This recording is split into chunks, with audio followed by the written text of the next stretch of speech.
ಓಂ ಐಂ ಹ್ರೀಂ ಶ್ರೀಂ ಶ್ರೀ ಮಾತ್ರೇ ನಮಃ. ಓಂ ಐಂ ಹ್ರೀಂ ಶ್ರೀಂ ಶ್ರೀ ಮಾತ್ರೇ ನಮಃ. ಓಂ ಐಂ ಹ್ರೀಂ ಶ್ರೀಂ ಶ್ರೀ ಮಾತ್ರೇ ನಮಃ. ಶ್ಲೋಕ 1ರಿಂದ ಶ್ಲೋಕ 21 ತನಕ ನಾವು ಮಹಾಮಾತೆಯ ಸ್ಥೂಲ ರೂಪದ ಅವತಾರದ ವರ್ಣನೆಯನ್ನು ನಾವು ತಿಳ್ಕೊಳಕ್ ಹೋಗ್ತಾ ಇದ್ದೀನಿ. ಯಾಕೆ ಡಿವೈಡ್ ಮಾಡ್ತಾ ಇದ್ದೀನಿ ಶ್ಲೋಕ ಅಂದ್ರೆ, ಅಕಾರ್ಡಿಂಗ್ ಟು ದ ದೇವಿ. ಶ್ಲೋಕ ನಂಬರ್ ಶ್ರೀಮಾತಾ ಶ್ರೀ ಮಹಾರಾಜ್ಞಿ ಶ್ರೀಮತ್ ಸಿಂಹಾಸನೇಶ್ವರಿ ಚಿದಗ್ನಿ ಕುಂಡ ಸಂಭೂತ ದೇವ ಕಾರ್ಯ ಸಮುದ್ಯತ, ಅಲ್ಲಿಂದ ಹಿಡಿದು ಸರ್ವಾರುಣ ನವತ್ಯಾಂಗಿ ಸರ್ವಾಭರಣಭೂಷಿತ ಶಿವಕಾಮೇಶ್ವರ ಅಂಕಸ್ಥ ಶಿವ ಸ್ವಾಧೀನ ವಲ್ಲಭ, ಇಲ್ಲಿ ತನಕ ಶ್ಲೋಕ ನಂಬರ್ 1ರಿಂದ ಶ್ಲೋಕ ನಂಬರ್ 21 ತನಕ ಮಹಾಮಾತೆಯ ಸ್ಥೂಲ ರೂಪದ ವರ್ಣನೆ ಅಂದ್ರೆ ಅವತಾರದ ವರ್ಣನೆ. ಅವಳು ಹೇಗಿದ್ದಾಳೆ ತಾಯಿ, ಅವಳ ಅವತಾರಗಳೇನು, ಅವಳು ಅನ್ನೋದ್ರ ಬಗ್ಗೆ ನಾವು ವರ್ಣನೆ ಮಾಡ್ತೀವಿ. ಅದನ್ನ ಮೊದಲಿಗೆ ನಾವು ನೋಡ್ತಾ ಹೋಗೋಣ. ಎಲ್ರಿಗೂ ಗೊತ್ತಿರ್ಲಿ, ಮಹಾಮಾತೆಯ ಮೊದಲನೆಯ ನಾಮ ಎಲ್ರಿಗೂ ಗೊತ್ತು. ಯಾರೆಲ್ಲ ಲಲಿತಾ ಸಹಸ್ರನಾಮವನ್ನ ಓದಿರ್ತಿರೋ ಪ್ರತಿಯೊಬ್ಬರಿಗೂ ಈ ವಿಚಾರ ಬಹಳ ಚೆನ್ನಾಗಿ ಗೊತ್ತು. ಇಲ್ಲಿಂದ ಶುರು ಮಾಡ್ತೀವಿ ನಾವು. ಶ್ರೀಮಾತಾ, ಶ್ರೀಮಾತಾ ಎನ್ನುವ ನಾಮದಿಂದ ಆಕೆಯ ಪಠಣೆಯನ್ನ ನಾವು ಶುರು ಮಾಡ್ತೇವೆ. ಹಾಗಾದ್ರೆ ಶ್ರೀನಾಮ ಅಂತಕ್ಕಂಥ ಅರ್ಥ, ಆ ಪದದ ಅರ್ಥದ ಹಿಂದೆ ಏನಿದೆ, ಏತಕ್ಕೋಸ್ಕರ ಅವರದನ್ನ ಮೊಟ್ಟ ಮೊದಲ ನಾಮವಾಗಿ ಬಳಸ್ತಾ ಇದ್ದಾರೆ ಅಂದ್ರೆ ನೋಡಿ, ಒಂದು ಸಲ ನಮ್ಮ ಭಾವನೆಯಲ್ಲಿ ಮನಸ್ಸಿಂದ ಯೋಚನೆ ಮಾಡಿ. ಅಮ್ಮನವರು ನಮ್ಮ ಕಣ್ಣುಗಳಿಗೆ ಅಥವಾ ನಮ್ಮ ಮನಸ್ಸೊಳಗಡೆ ಒಂದು ಕಣ್ಣಿದೆಯಲ್ಲ, ಮನೋನೇತ್ರ ಅಂತ ಕರಿತೀವಿ, ಹೊರಗಡೆ ಮುಖದ ಮೇಲೆ ಇದೆಯಲ್ಲ ಆ ಕಣ್ಣು ಬಿಟ್ಟು ಮನಸ್ಸಿನಲ್ಲಿ ಒಂದು ಕಣ್ಣಿರುತ್ತೆ ಮನೋನೇತ್ರ, ಅದರ ವಿಧದಲ್ಲಿ ಅವತಾರದ ವರ್ಣನೆ ಮಾಡ್ಕೊಂಡು ಹೋಗ್ತಾರೆ. ಆ ಜಗನ್ಮಾತೆ ಶ್ರೀಮಾತೆ ನಮಗಲ್ಲದೆ ನಮ್ ತಾತ, ನಮ್ಮ ಮುತ್ತಾತ ಎಲ್ರಿಗೂ ಕೂಡ ತಾಯಿ ಅಲ್ವಾ. ಆ ತಾಯಿಗೆ ಒಬ್ಬ ತಾಯಿ ಇರ್ಲೇಬೇಕಲ್ವಾ, ಎಲ್ರಿಗೂ ಒಬ್ಬೊಬ್ರು ತಾಯಿ ಇರ್ಲೇಬೇಕಲ್ವಾ. ಅದೇ ತರ ಎಲ್ಲ ಪೀಳಿಗೆಗಳಿಗೆ, ಎಲ್ಲ ಜನರೇಷನ್ಗೆ, 100,000 ಪೀಳಿಗೆಗಳಿಗೆ ಪ್ರತಿ ಜೀವಿಗೂ ಒಬ್ಬ ತಾಯಿ ಇದ್ದೇ ಇರ್ತಾಳೆ. ಮದರ್ ಆಫ್ ಮದರ್ ಇರ್ಲೇಬೇಕು ಯಾರಾದ್ರೂ. ಆಕೆ ನಮ್ಮ ಭೌತಿಕ ರೂಪಕ್ಕೆ ಅವಲಂಬನೆ ಆಗಿದ್ದಾಳೆ. ಅಂದ್ರೆ ನಾವ್ ಹೇಗ್ ಕಾಣಿಸ್ತಾ ಇದೀವಿ ಅದಕ್ಕೆ ರೀಸನ್ ಅವಳೇ ಆಗಿರ್ತಾಳೆ. ನಮ್ ತಾಯಿ, ಅಜ್ಜಿ, ಮುತ್ತಜ್ಜಿ, ಕೋಲಜ್ಜಿ ಎಲ್ರೂ ಕೂಡ ದೇವ್ರನ್ನ ಆರಾಧನೆ ಮಾಡ್ಕೊಂಡು ಬಂದವರು. ನಾವು ಮಾತ್ರ ಆರಾಧನೆ ಮಾಡ್ತಾ ಇಲ್ಲ. ಹಂಗಾರೆ ನಾವು ಮಾತ್ರ ಜಾಸ್ತಿ ಪೂಜೆ ಮಾಡ್ತಾ ಇದೀವಿ, ಅವ್ರು ಪೂಜೆ ಮಾಡಿಲ್ಲ ಅಂತಲ್ಲ, ಅವರು ಕೂಡ ಪೂಜೆ ಮಾಡ್ಕೊಂಡು ಬಂದವರು. ಸರಿ, ಮಾನವರು ಮಾತ್ರ ಅಲ್ಲಪ್ಪ, ಕ್ರಿಮಿ ಕೀಟಾದಿ, ಬೆಟ್ಟ ಗುಡ್ಡ, ವೃಕ್ಷಗಳು, ಮೃಗಗಳು, ಪಕ್ಷಿಗಣ, ಸಮುದ್ರ, ನದಿ, ಜರಿ ಎಲ್ಲದಕ್ಕೂ ಒಂದ್ ಕಡೆ ಹುಟ್ಟಿರ್ಲೇಬೇಕಲ್ವಾ, ಒರಿಜಿನ್ ಇರ್ಲೇಬೇಕಲ್ವಾ. ಅದು ಎಲ್ಲಿ ಕ್ರಿಯೇಟ್ ಆಯ್ತು ಅನ್ನೋದು, ಅದು ಮಾತೃಸ್ಥಾನ ಅಥವಾ ಬೀಜಸ್ಥಾನ ಅಂತ ಕರಿತೀವಿ. ಎಲ್ಲೋ ಹುಟ್ಟಿದ್ ನಮ್ ತಾಯಿ, ಮತ್ತೆಲ್ಲೋ ಹುಟ್ಟಿದ್ ನಮ್ ತಂದೆ, ಇಬ್ರಲ್ಲೂ ಕೂಡ 2 ರೂಪ ಆಗಿ ನಾವು ಹುಟ್ಟಿದ್ವಿ. ಈ ವಿಚಾರ ನಿಮ್ಮೆಲ್ರಿಗೂ ಹುಟ್ಟಿದ್ನ ದ್ವಯ ರೂಪ ಅಂತ ಕರಿತೀವಿ. ನಾವ್ ಈ ಜನ್ಮ ತಳೆಯೋದಕ್ಕೂ ಮುಂಚೆ ಅವರಿಬ್ರಿಂದ ಒಂದು ರೂಪವಾಗಿ ನಾವೆಲ್ಲ ಹುಟ್ಟು ಬಂದಿದ್ದೀವಿ. ಅದೇ ತರ ಹಸು, ಕುರಿ, ಮೇಕೆ, ಕೋಳಿ ಎಲ್ಲ ರಾಶಿಗಳು ಕೂಡ. ಹಾಗಾದ್ರೆ ಶರೀರವನ್ನ ನೀಡಿದಂಥವಳು ಯಾರಿಲ್ಲಿ? ಬೇರೆ ಯಾರು ಅಲ್ಲ, ಆ ಮಹಾತಾಯಿ. ಆ ಮಹಾತಾಯಿ ನಮ್ಗೆ ಈ ಜನ್ಮವನ್ನ ಕೊಟ್ಟಿದ್ದಾಳೆ. ನಾವು ಹೆತ್ತಮ್ಮನನ್ನ ಏನಂತ ಕರಿತೀವಿ? ಅಮ್ಮ ಅಂತ ಕರಿತೀವಿ. ವಿ ಕಾಲ್ಡ್ ಅಮ್ಮ. ಆ ಅಮ್ಮನನ್ನ ಹೆತ್ತವಳನ್ನ ಏನಂತ ಕರಿತೀವಿ? ಅಜ್ಜಿ ಅಂತ ಕರಿತೀವಿ. ಹಾಗಾದ್ರೆ ಸರ್, ನಾವೇನೋ ಜೀವ ಇದ್ದೀವಿ, ಅಮ್ಮ ಅಜ್ಜಿ ಅಂತೆಲ್ಲ ಕರೆದು ಬಿಡ್ತೀವಿ. ಈ ಬೆಟ್ಟ ಗುಡ್ಡ, ಈ ಗಿರಿ, ಆ ಸ್ಥಾಣುಗಳಿಗೆ, ಜಂಗಮಗಳಿಗೆ ತಾಯಿ ಯಾರು? ಹಾಗಾದ್ರೆ ಅವ್ರಿಗೆಲ್ಲ ಯಾರಾದ್ರೂ ಒಬ್ರು ಮದರ್ ಇರ್ಬೇಕಲ್ಲ. Living things, non living things, ಜೀವ ಇರೋದು, ಜೀವ ಇಲ್ದಿರೋದು, ಜೀವ ಇರುವ ವಸ್ತುಗಳಿಗೂ ಜೀವ ಇಲ್ಲದ ವಸ್ತುಗಳಿಗೂ ಆ ಜಗನ್ಮಾತೆಯೇ ತಾಯಿ. ಎಲ್ಲ ಅವಳೇ ಕೊಡೋದು. ಹಾಗಾದ್ರೆ ನಮ್ಗೆ ಕೊಡ್ತಾ ಇರೋ ರೋಗ ಯಾರು ಕೊಡ್ತಾರ? ನಮಗ್ ಬರ್ತಿರೋ ರೋಗ ರುಜಿನ ಸಿರಿತನ ಬಡತನ ಯಾರು ಕೊಡ್ತಾ ಇರೋದು? ಆಕೆನೆ ಜಗನ್ಮಾತೆ. ನಮ್ಮ ಭೌತಿಕ ತಂದೆ ತಾಯಿಗಳನ್ನು ಕೊಡಲಾಗದ್ದನ್ನ ಅಥವಾ ನಮ್ಮ ಬಂಧು ಮಿತ್ರರು ನಮಗೆ ಕೊಡೋದಾಗದೆ ಇರ್ತಕ್ಕಂಥದ್ದನ್ನ ಕೊಡೋ ಮಾತೆ ಏನ್ ಕೊಡ್ತಾಳೆ? ಅವಳು ಮುಕ್ತಿಯನ್ನ ಕೊಡ್ತಾಳೆ. ಆ ಮುಕ್ತಿಯನ್ನ, ಬ್ರಹ್ಮ ಆನಂದವನ್ನ ಕೊಡ್ತಕ್ಕಂಥ ಮಾತೆಗೆ ನಾವು ಯಾಕೆ ಶ್ರೀಮಾತಾ ಅಂತ ಕರಿಬಾರದು? ಕರಿಬೇಕಲ್ವ ಇಷ್ಟೆಲ್ಲ ಕೊಟ್ಟವಳಿಗೆ. ಈಗ ನಾವು ತುಂಬಾ ಡೆವಲಪ್ ಆಗ್ಬಿಟ್ಟಿದೀವಿ, ಮನೆ ಕಟ್ಟಿದೀವಿ, ಗಾಡಿ ಇದೆ ನಮ್ಮ ಹತ್ರ, ನಮ್ಗೆ ಡೈಲಿ ಲೈಫ್ ರುಟೀನ್ ಏನೇನ್ ಲೀಡ್ ಮಾಡ್ಬೇಕೋ ಎಲ್ಲಾನು ಇದೆ. ಇದನ್ನೆಲ್ಲ ಪರೋಕ್ಷವಾಗಿ ಅನುಗ್ರಹಿಸ್ತಿರ್ತಕ್ಕಂಥವಳು ಯಾರು? ಅದೇ ಶ್ರೀಮಾತಾ. ಕೀರ್ತಿ, ಯಶಸ್ಸು ಇದೆಲ್ಲ ಪ್ರಸಾದಿತ್ತವಳು ಯಾರು? ಶ್ರೀಮಾತಾ. ಪಂಚಭೂತಗಳಲ್ಲಿ ಲಯವಾಗಿ ನೆಲೆಸಿ ಈ ಸೃಷ್ಟಿ ಸ್ಥಿತಿ ಕಾರ್ಯಗಳನ್ನ ಮಾಡ್ತಾ ಇರೋದು ಯಾರು? ಆ ಮಾತೃ ಸ್ವರೂಪಿಣಿ. ಶ್ರೀ ಅನ್ನೋದು ಒಂದು ಬೀಜಾಕ್ಷರಿ ಮಂತ್ರ, ನಿಮ್ಮೆಲ್ರಿಗೂ ತುಂಬಾ ಚೆನ್ನಾಗಿ ಗೊತ್ತಿರ್ಲಿ, ಹಂಗ್ ಗೊತ್ತಿದೆ ಕೂಡ. ದಿವ್ಯ ಬೀಜಾಕ್ಷರಿ ಮಂತ್ರ. The Shri is nothing but Mahalakshmi. ಮಹಾಲಕ್ಷ್ಮಿಯ ಸಂಕೇತವನ್ನ ಶ್ರೀ ಅಂತ ಕರಿತೀವಿ ನಾವು. ಹಾಗಾಗಿ ಪ್ರತಿಯೊಂದು ಶ್ಲೋಕದಲ್ಲೂ ಹೇಳ್ಬೇಕಾದ್ರೆ ಶ್ರೀಕಾರವನ್ನ ಉಪಯೋಗ ಮಾಡ್ತೀವಿ. ಶ್ರೀ ಅಂದ್ರೆ ಮಾತೃ ಸ್ವರೂಪಿಣಿ ಅಂತ ಅರ್ಥ, ಲಕ್ಷ್ಮಿ ಅಂತ ಅರ್ಥ, ಮಾಯೆಯನ್ನು ಭೇದಿಸೋದು ಅಂತ ಅರ್ಥ. ಲಕ್ಷ್ಮಿನ ಮಾಯೆ ಅಂತ ಕರಿತೀವಿ, ಗೊತ್ತಿದೆಯಲ್ಲ ನಿಮ್ಗೆ? ಮಾಯೆ ಅಂತ ಕರಿತೀವಿ. ಆ ಶ್ರೀಕಾರದಲ್ಲಿ ಮಾಯೆ ತುಂಬಿರುತ್ತೆ. ಆ ಶ್ರೀ ಜೊತೆಗೆ ಮಾತಾ ಸೇರಿಸ್ತೀವಿ. ಆ ಮಾಯೆಯನ್ನ ನೀವು ತಾಯಿ ಹತ್ರ ತಗೊಂಡು ಹೋಗ್ಬಿಟ್ರೆ ತಾಯಿ ನಿಮ್ಮ ಮಾಯೆಯನ್ನ ದೂರ ಮಾಡ್ತಾಳೆ. ಶ್ರೀ ವೆಂಕಟೇಶ, ಶ್ರೀ ಮಹಾಗಣಪತಿ, ಶ್ರೀ ಮಹಾವಿಷ್ಣು, ಶ್ರೀದೇವಿ, ಹೀಗೆ ಸರ್ವ ಶ್ರೀಗಳಿಗೂ ನಿಲಯಲಾದಂತವಳೆ ಶ್ರೀಮಾತೆ. ಎಲ್ಲ ದೇವ್ರಿಗಿಂತ, ಎಲ್ಲ ದೇವರ ಮುಂದೆ ಮಾಯೆಯ ರೂಪವನ್ನ ಹೊತ್ತಿ ನಡೀತಾ ಇರೋಳೆ ಶ್ರೀಕಾರದ ರೂಪ ಆ ದೇವಿ. ಪ್ರಥಮ ನಾಮವಾಗಿ ಶ್ರೀಕಾರವನ್ನು ಉಪಯೋಗಿಸೋದು ಆಕೆಗೆ ಗೌರವವನ್ನ ಸೂಚಿಸ್ತಾ ಇದ್ದಾರೆ. ಯಾರು? ವಶಿನ್ಯಾದಿ ವಾಗ್ದೇವತೆಗಳು. ಶ್ರೀರಾಮಕೋಟಿ ನಿಮ್ಮೆಲ್ರಿಗೂ ಗೊತ್ತು. ಶ್ರೀರಾಮ ಜಯ ರಾಮ ಜಯ ಜಯ ರಾಮ, ಶ್ರೀರಾಮ ಜಯ ರಾಮ ಜಯ ಜಯ ರಾಮ ಅಂತ ನಾವು ಶ್ರೀರಾಮಕೋಟಿ ಬರಿತೀವಲ್ವ.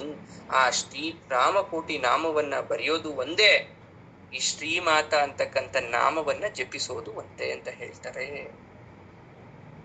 ಈ ಶ್ರೀಮಾತೆಯ ಅಪಾರ ಕರುಣೆಗೆ ಪಾತ್ರ ಆದಾಗ್ಲೇ ಕೂಡ ನಮ್ಮ ಶಾರೀರಿಕ ಅಂದ್ರೆ ನಮ್ಮ ಏನು ಬಾಡಿ ಇದೆ, ಈ ಬಾಡಿಲಿ ಆ ಬೀಜಾಕ್ಷರಿ ಮಂತ್ರ ಹೋಗ್ಲಿಕ್ಕೆ ಸಾಧ್ಯ?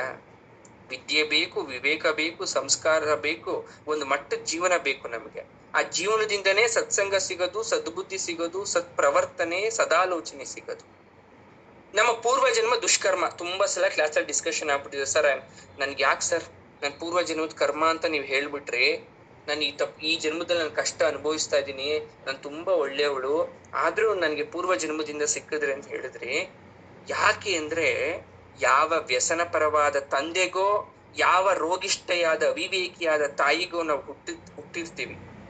ಆ ಸಂಚಿತ ಕರ್ಮ ಸವೆದು ಹೋದಾಗ ಶ್ರೀಮಾತೆಯ ಕೃಪೆ ಉಂಟಾಗುತ್ತೆ.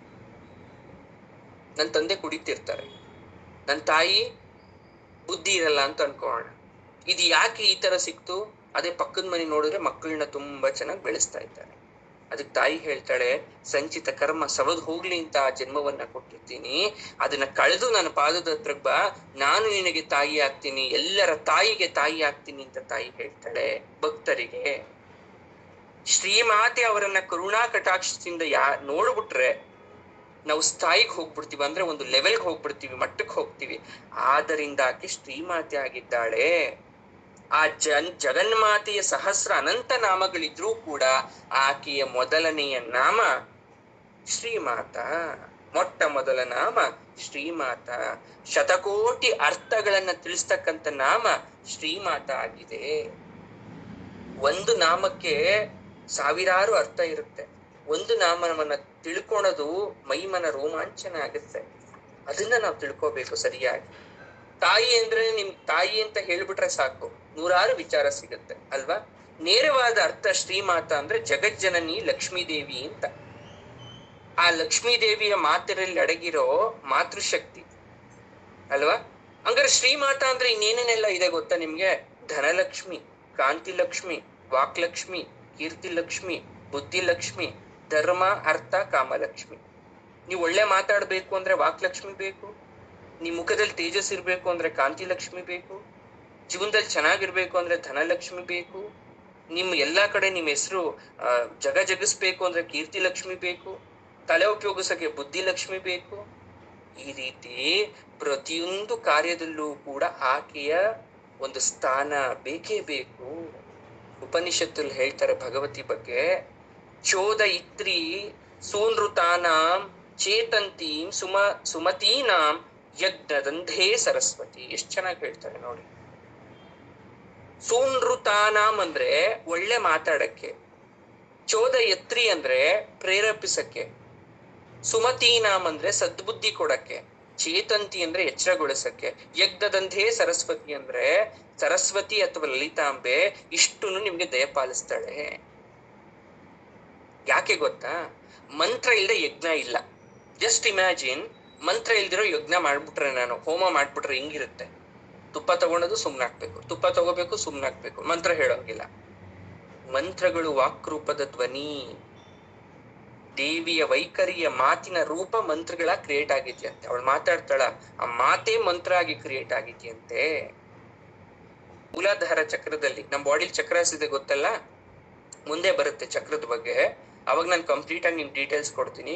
ಮನುಷ್ಯನ ದೇಹದಲ್ಲಿರುವ ಚಕ್ರಗಳ ಸ್ಥಿತಿ, ಗತಿ, ಕಾರ್ಯ ಎಲ್ಲವೂ ಕೂಡ.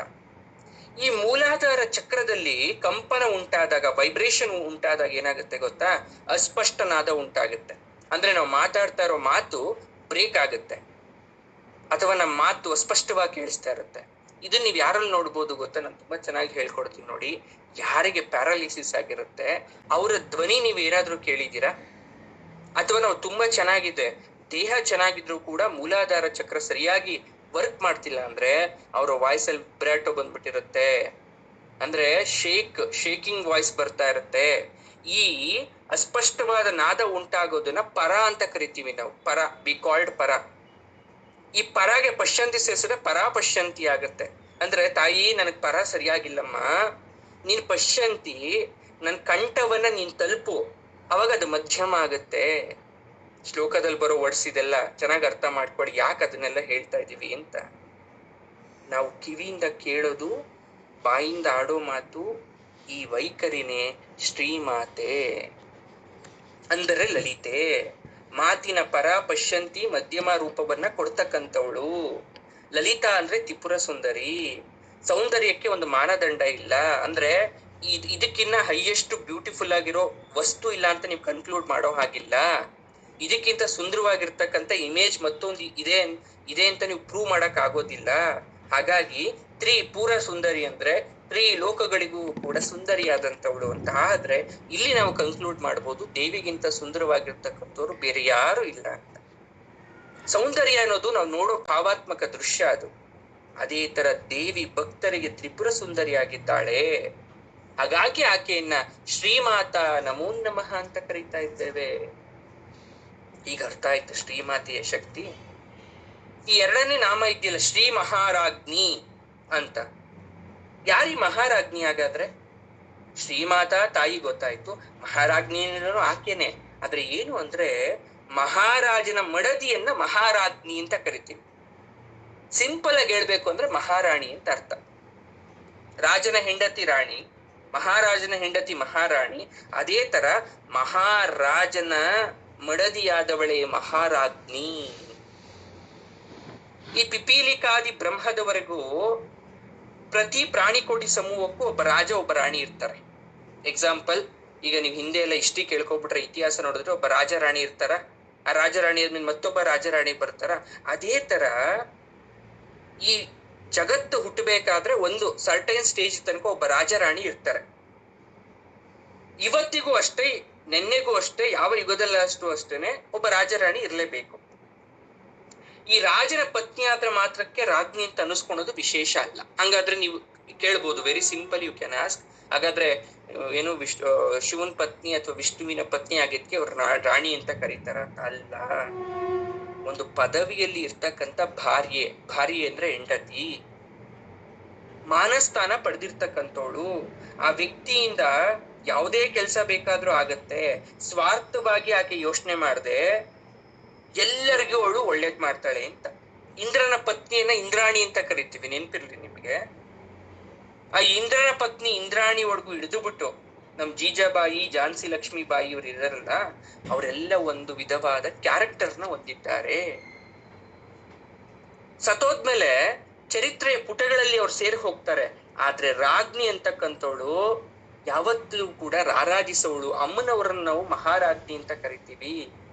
ಈ ಜಗತ್ತನ್ನ ಸೃಷ್ಟಿ ಮಾಡ್ಬೇಕಾದ್ರೆ ಸೃಷ್ಟಿಗೆ ತಕ್ಕ ಸ್ಥಿತಿಯನ್ನ ಉಂಟು ಮಾಡೋ ಶಕ್ತಿ ಸ್ವರೂಪಿಣಿ ಅವಳು. ಮಹಾದೇವನಾದಂತಹ ಈಶ್ವರ ಇದ್ದಾನಲ್ಲ, ಆಕೆಯ ಹೆಂಡತಿ ಜಗನ್ಮಾತೆ, ಶಿವಶಕ್ತೈಕ್ಯ ರೂಪಿಣಿಯಾದಂತ ಮಹಾರಾಜ್ಞಿ. ಈಶ್ವರ ಪ್ರಕಾಶ ರೂಪ ಅಂತ ಅನ್ಕೋಣ. ಪ್ರಕಾಶ ರೂಪ ಅಂದ್ರೆ ಬೆಳಕನ್ನ ನೀಡ್ತಕ್ಕಂಥವನು. ಆ ಮಹಾಮಾತೆ ವಿಮರ್ಶ ರೂಪಿಣಿ. ಆ ಬೆಳಕನ್ನ ನೀಡಿದ್ಮೇಲೆ ಅದನ್ನ ವಿಮರ್ಶೆ ಮಾಡ್ಬೇಕಲ್ವಾ, ಆ ವಿಮರ್ಶ ರೂಪಿಣಿ ಆಕೆ ಆಗ್ತಾಳೆ.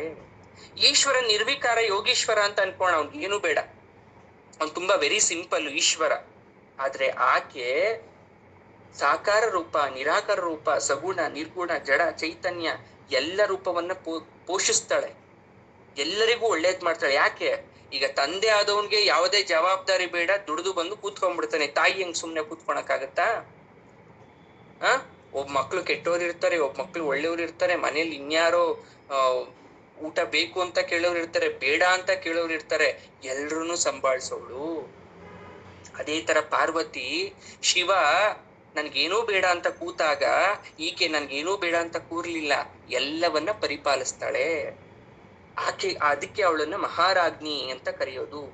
ಹೆಣ್ಣುಮಗು ಹುಟ್ಟಿದ ತಕ್ಷಣ ನೋಡಿ, what is the difference between male and female ಬಾಯ್ ಅಂದ್ರೆ, ಒಂದು ಹೆಣ್ಣುಮಗು ಹುಟ್ಟಿದ ತಕ್ಷಣ ಆ ಶಿಶುವಿನ ಸ್ತನದಲ್ಲಿ ಅವಳಿಗೆ ಮುಂದೆ ಹುಟ್ಟೋ ಮಗುಗಾಗಿ ಹಾಲನ್ನ ಇಟ್ ಕಳಿಸ್ತಾಳಂತೆ ಶ್ರೀಮಾತೆ. ಎಷ್ಟು ಅದ್ಭುತವಾಗಿದೆ ನೋಡಿ ಟಾಪಿಕ್, ಕಾನ್ಸೆಪ್ಟ್. ಗಂಡ್ಮಕ್ಳು ಹುಟ್ಟಿದ್ರೆ ಏನಿಲ್ಲ, ಅದೇ ಒಂದು ಹೆಣ್ಮಗು ಹುಟ್ಟುಬಿಟ್ರೆ, ದೇವಿ ನೀನು ಹೆಣ್ಣು ಮಗುವಾಗಿ ಹುಡ್ತಾ ಇದ್ಯಾ, ಮುಂದೆ ನಿನ್ಗೂ ಕೂಡ ಒಂದು ಮಗು ಹುಟ್ಟುತ್ತೆ, ಆ ಮಗುವಿಗೆ ನಾನು ನಿನ್ನ ಎದೆಯಲ್ಲಿ ಹಾಲನ್ನ ತುಂಬಿಸ್ತಾ ಇದ್ದೀನಿ ಅಂತ ತುಂಬಿಸ್ ಕಳಿಸ್ತಾಳಂತೆ ದೇವಿ. ಅದಕ್ಕೆ ಅವಳ ಮಹಾರಾಜ್ಞಿ ಅಂತ ಕರೆಯೋದು. ಎಲ್ಲ ಮಕ್ಕಳನ್ನ ಸೃಷ್ಟಿ ಮಾಡ್ತಾಳಲ್ಲ ತಾಯಿ, ಆ ಎಲ್ಲ ಶಿಶುಗಳಿಗೆ ಯಾವಾಗ ಏನು ಬೇಕೋ ಅದು ಮೊದಲೇ ತಿಳ್ಕೊಂಡು ತಾಯಿ ಆಹಾರವನ್ನ ಹೊಂದಿಸಿಟ್ಟಿರ್ತಾಳಂತೆ ಅವರವರ ಜೀವನದ ವಿಧಾನವಾಗಿ. ಯಾವುದೇ ಆಟೋಟಪಗಳಿಲ್ಲದೆ ಕರುಣೆಯಿಂದ ತಾಯಿ ನಮ್ಮನ್ನ ಪೋಷಿಸ್ತಾಳೆ. ಅದಕ್ಕೆ ಅವಳ ಎರಡನೇ ನಾಮವನ್ನ ನಾವು ಶ್ರೀ ಮಹಾರಾಜ್ಞಿ ಅಂತ ಕರಿತೀವಿ. ಏನಂತ ಕರಿತೀವಿ? ಶ್ರೀ ಮಹಾರಾಜ್ಞಿ ಅಂತ ಕರಿತೀವಿ. ಇನ್ನೊಂದು ವಿಚಾರ ಹೇಳಬೇಕು ಅಂದ್ರೆ, ಆಕೆಯನ್ನ ರಾಣಿ ಅಂತ ಕರೆಯೋದ್ರಲ್ಲಿ ಒಂದು ಉಪಾಪೇಕ್ಷೆ ಇದೆ, ಅಂದ್ರೆ ರೀಸನ್ ಇದೆ. ಅಷ್ಟು ಸುಲಭವಾಗಿ ಆಕೆನ ನಾವು ಕರೀಲಿಕ್ಕಾಗಲ್ಲ.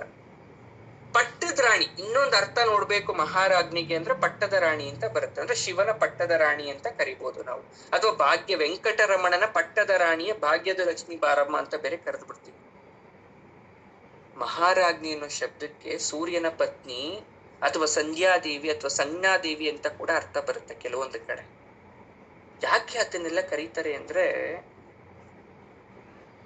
ತಾಮಗ್ನಿವರ್ಣಾಂ ತಪಸಾಜ್ವಲಂತಿಂ ವೈರೋಚನಿಂ ಕರ್ಮಫಲೇಶು ಜುಷ್ಟಾಂ ದುರ್ಗಾಂ ದೇವಿಂ ಶರಣಮಹಂ ಪ್ರಪದ್ಯೆ ಸುತರಸಿ ತರಸೇ ನಮಃ ಅಂತ ಒಂದು ಶ್ಲೋಕ ಇದೆ. ಆ ಶ್ಲೋಕದ ಅರ್ಥ ಏನು ಅಂದ್ರೆ, ಜ್ಞಾನಾಗ್ಲಿ ಕುಂಡದಿಂದ ಬಂದ ದುರ್ಗೆ ಅಥವಾ ಲಲಿತಾ ದೇವಿ ಅಗ್ನಿಯಿಂದ ಕ್ರಿಯೇಟ್ ಆಗ್ತಾಳೆ. ಒಂದು ದೊಡ್ಡ ಜ್ವಾಲೆ ಬರುತ್ತೆ, ಆ ಜ್ವಾಲೆಯ ಪ್ರಕಾರತೆಯ ಮಧ್ಯದಿಂದ ಲಲಿತಾದೇವಿ ಉದ್ಭವ ಆಗ್ತಾಳೆ ಅಂತ ಹೇಳ್ತಾರೆ ಒಂದು ಕಡೆ. ಅದಕ್ಕೆ ನಾವು ಚಿದಗ್ನಿ ಅಂತ ಬೇರೆ ಕರೆದು ಬಿಡ್ತೀವಿ. ಚಿದಗ್ನಿ ರೂಪ ಅಂತ ಯಾಕೆ ಕರಿತೀವಿ ಅಂದ್ರೆ, ಅವಳು ಅಗ್ನಿಯಿಂದ ಉದ್ಭವಳಾದವಳು ಅಂತ. ಸರಸ್ವತಿಯ ಪ್ರತಿರೂಪ, ರಕ್ಷಕಿಯಾದಂತ ಲಲಿತೆಯ ಪ್ರತಿರೂಪ, ಅಥವಾ ಜಗತ್ತಿಗೆ ಸಂಪತ್ತನ್ನು ವರಪ್ರಸಾದ ಮಾಡ್ತಕ್ಕಂಥ ಲಕ್ಷ್ಮೀ ರೂಪ, ಈ ಮೂರು ರೂಪವನ್ನ ಹೊತ್ಕೊಂಡು ಆಕೆ ಬೆಂಕಿಯಿಂದ ಹೊರಗಡೆ ಬರ್ತಾಳೆ, ಅಗ್ನಿಯಿಂದ ಹೊರಗಡೆ ಬರ್ತಾಳೆ. ಆ ಅಗ್ನಿ ಅಂತ ಕೆಂಪು ಹಳದಿ ಮಿಶ್ರ ಬಣ್ಣ, ಅವಳು ಹೊರಗಡೆ ಬಂದಿದ ತಕ್ಷಣ ಯಾವ ಬಣ್ಣ ಇರ್ತಾಳೆ ಗೊತ್ತಾ ದೇವಿ? ರೆಡ್ ಅಂಡ್ ಯೆಲ್ಲೋ ಮಿಕ್ಸ್ಚರ್ ಅಲ್ಲಿ ಇರ್ತಾಳೆ. ತಪಸ್ಸು ಮತ್ತು ತಪಶಕ್ತಿ ರೂಪಿಣಿ ಆಗಿರ್ತಾಳೆ. ಭಕ್ತರು ಮಾಡೋ ಪೂಜೆ, ಹವನ ಮುಂತಾದ ಕರ್ಮ ಎಲ್ಲವನ್ನ ಸ್ವೀಕರಿಸ್ತಾ ಇರ್ತಾಳೆ.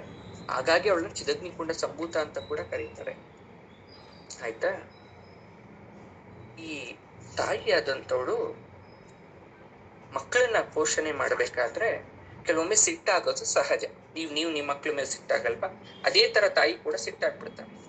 ಆ ಸಿಟ್ಟಾದಾಗ ತಾಯಿ ಯೋಚನೆ ಮಾಡ್ತಾಳಂತೆ, ಲೋಕದಲ್ಲಿ ಕೋಟ್ಯಾನುಕೋಟಿ ಶಿಶುಗಳಿದ್ದಾರೆ, ಹಾಲು ಕುಡಿಬೇಕಾದ್ರೆ ಸ್ತನವನ್ನ ಕಚ್ಚುತ್ತಾರೆ, ಹಾಲು ಕುಡಿಬೇಕಾದ್ರೆ ತಮ್ಮ ಕಾಲಿಂದ ನಮ್ಮ ಹೊಟ್ಟೆಗೆ ಒದಿತಾರೆ, ಅಥವಾ ಸರಿಯಾಗಿ ಊಟಕ್ಕೆ ಕೂತ ಸಮಯದಲ್ಲಿ ನಮಗೆ ಊಟ ಮಾಡಕ್ ಬಿಡದೆ ಅಳಕ್ಕೆ ಶುರು ಮಾಡ್ತಾರೆ. ಆದ್ರೂ ಎಲ್ಲವನ್ನ ಸಹಿಸಿ ಪೋಷಿಸಿ ಆ ಮಕ್ಕಳನ್ನ ನಾವು ದೊಡ್ಡದ್ ಮಾಡಿರ್ತೀವಿ. ಈಗ ದೊಡ್ಡವರಾದ್ಮೇಲೂ ಕೂಡ ತಪ್ಪನ್ನ ಮಾಡ್ತಾ ಇದ್ದಾರೆ. ಈಗ ನೇರವಾಗಿ ಶಿಕ್ಷಿಸುವ ಬದಲು ಒಂದು ಅವಕಾಶವನ್ನ ಕೊಟ್ಟು ನೋಡೋಣ ಅಂತ ತಾಯಿ ಯೋಚನೆ ಮಾಡ್ತಾರೆ. ಅದು ತಾಯಿಯ ಗುಣ. ನೀವು ತುಂಬಾ ಸಲ ಈ ತರ ಮಾಡಿರ್ಬೋದು. ಒಂದು ಅವಕಾಶ ಕೊಟ್ಟು ನೋಡ್ತೀರ, ಕೈ ಎತ್ತಿ ಮಕ್ಳ ಮೇಲೆ ಕೈಯನ್ನ ಮಾಡಿರಲ್ಲ. ಯಾಕೆ? ನಮ್ಮ ಮಕ್ಕಳು ಅನ್ನೋ ಸಲಿಗೆ ಮೇಲೆ. ಅದಕ್ಕೆ 3ನೇ ನಾಮದಲ್ಲಿ ಶ್ರೀಮತ್ ಸಿಂಹಾಸನೇಶ್ವರಿ ಅಂತ ಕರೆದು ಬಿಡ್ತೀವಿ. ಈಗ ಮಹಾರಾಣಿ ಅಂತ ಕರೆದ್ವಿ 2ನೇ ನಾಮದಲ್ಲಿ. ಮಹಾರಾಣಿ ಕೂತ್ಕೊಳಕ್ ಒಂದ್ ಪೀಠ ಬೇಕಲ್ಲ ತಾಯಿ ಕೂತ್ಕೊಳಕ್ಕೆ. ಆ ತಾಯಿ ಕೂತ್ಕೊಂತಾಳಲ್ಲ ಸಿಂಹಾಸನ, ತಾಯಿ ಕೂತ್ಕೊಂಡು ಆಸೀನಳಾಗಿದ್ದಾಳಲ್ಲ, ಆ ಆಸೀನಳಾಗಿ ಒಂದು ಆಸನ ಬೇಕು, ಅದೇ ಸಿಂಹ. ಆ ಸಿಂಹದ ಮೇಲೆ ಕೂತಿರೋದಕ್ಕೆ ಸಿಂಹಾಸನ. ಎಲ್ಲಾರು ಏಂತಿದ್ರ ಮೇಲೆ ಕೂತ್ಕೊಂಡ್ರೆ ತಾಯಿ ಸಿಂಹಾಸನದ ಮೇಲೆ ಕೂತ್ಕೊಂಡ್ಲು ಅಂದ್ರೆ ಸಿಂಹದ ಮೇಲೇನೆ ಆಸನಳಾಗಿ ಕೂತ್ಕೊಂಡ್ಲು. ಯಾಕೆ ಅಂದ್ರೆ ಐಶ್ವರ್ಯ ಲಭಿಸುತ್ತೆ.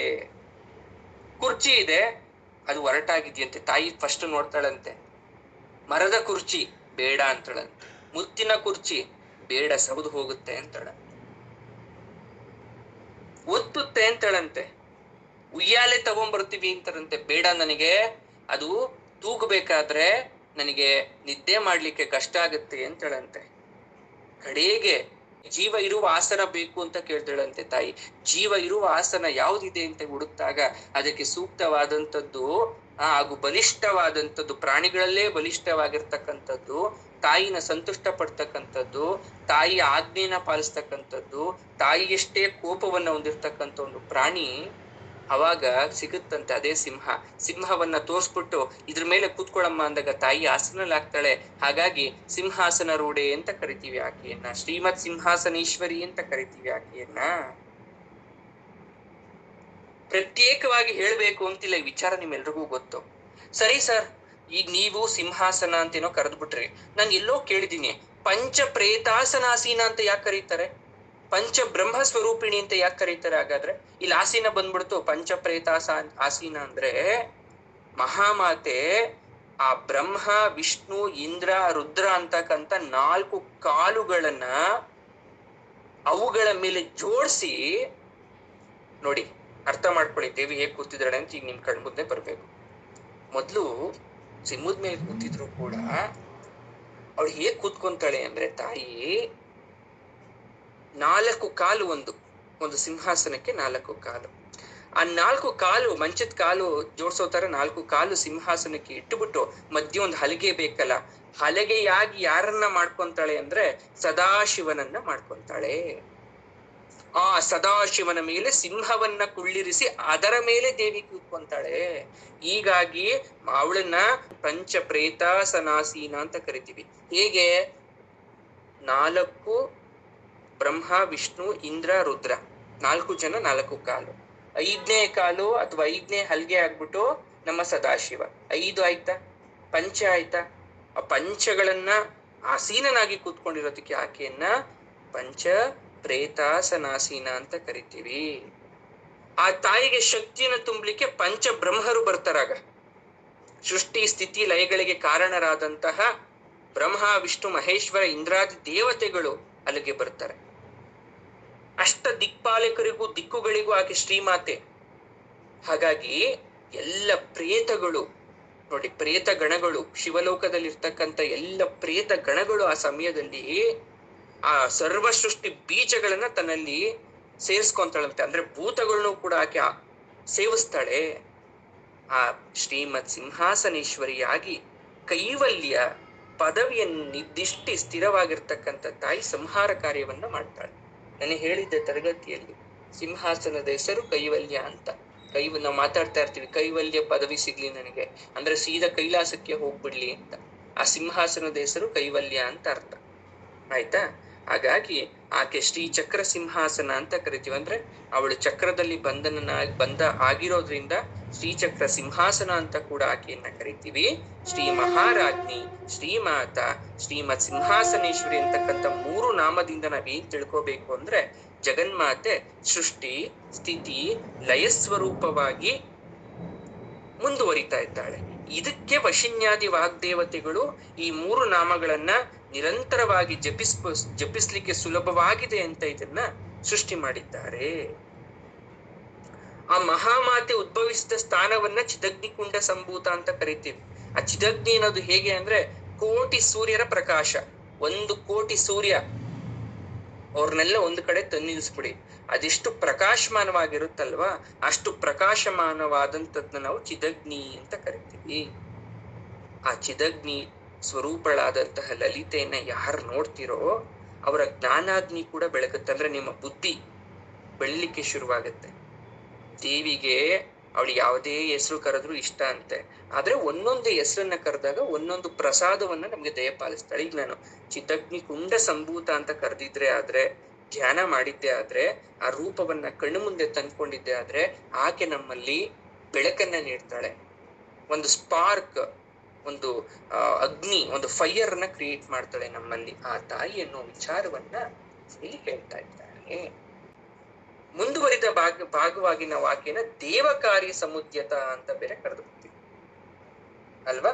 ಏನು ದೇವಕಾರ್ಯ ಸಮುದ್ಯತ ಅಂದ್ರೆ ಅಸುರರ ದುಷ್ಟಶಕ್ತಿ ಪ್ರಪಂಚವನ್ನ ಪೀಡಿಸ್ತಾ ಇರುತ್ತೆ. ಈವನ್ ದೇವತೆಗಳನ್ನು ಕೂಡ ಯಾರನ್ನು ಬಿಡಲ್ಲ.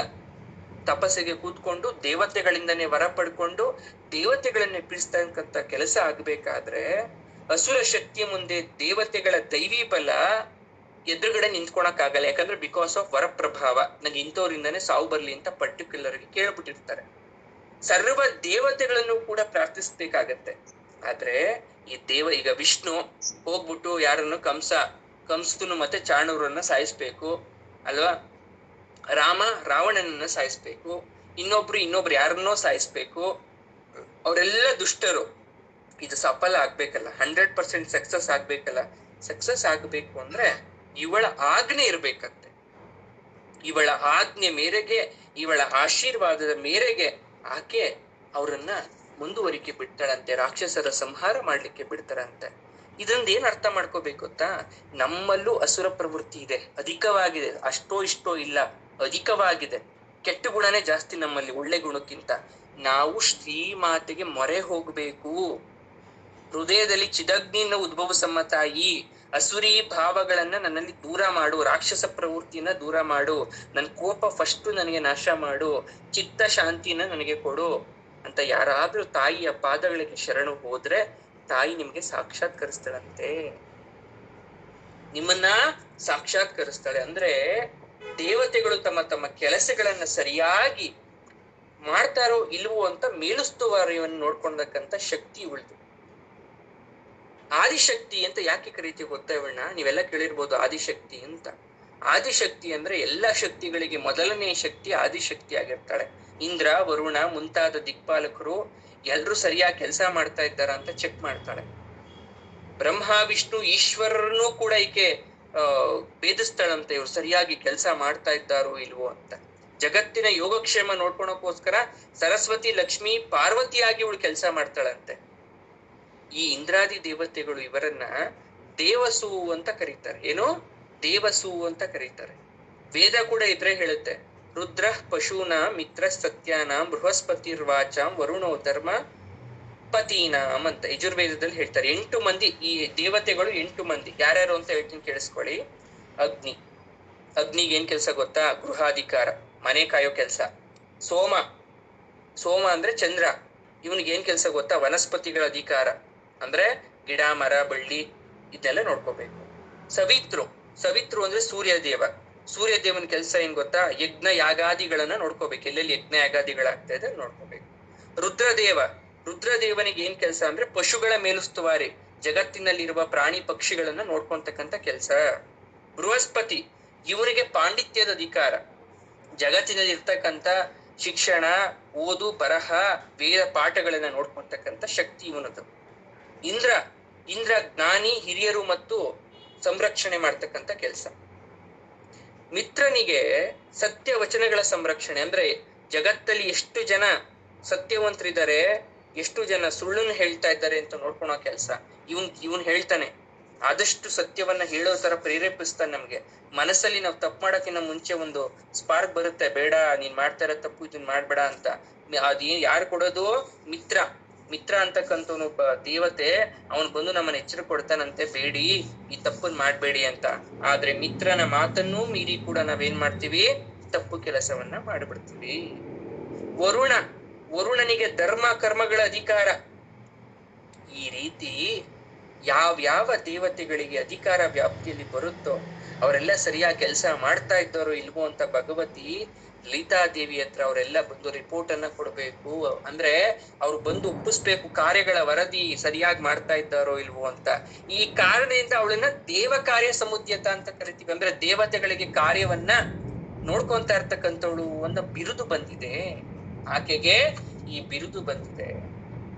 ಮುಂದೆ 2ನೇ ಶ್ಲೋಕದಲ್ಲಿ ನಾವು ಹೇಳ್ತೀವಿ, ಉದ್ಯದ್ಭಾನು ಸಹಸ್ರಾಭ ಚತುರ್ಬಾಹು ಸಮನ್ವಿತ ರಾಗ ಸ್ವರೂಪ ಪಾಷಾಢ್ಯ ಕ್ರೋಧಾಕಾರಾಂಕುಶೋಜ್ವಲ ಅಂತ ಪರಿಚ್ಛೇದ ಮಾಡಿ ನೋಡಿ.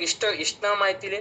ಉದ್ಯದ್ಭಾನು ಸಹಸ್ರಾಭ, ಚತುರ್ಬಾಹು ಸಮನ್ವಿತ, ರಾಗ ಸ್ವರೂಪ, ಪಾಷಾಢ್ಯ, ಕ್ರೋಧಾಕಾರ, ಅಂಕುಶೋಜ್ವಲ.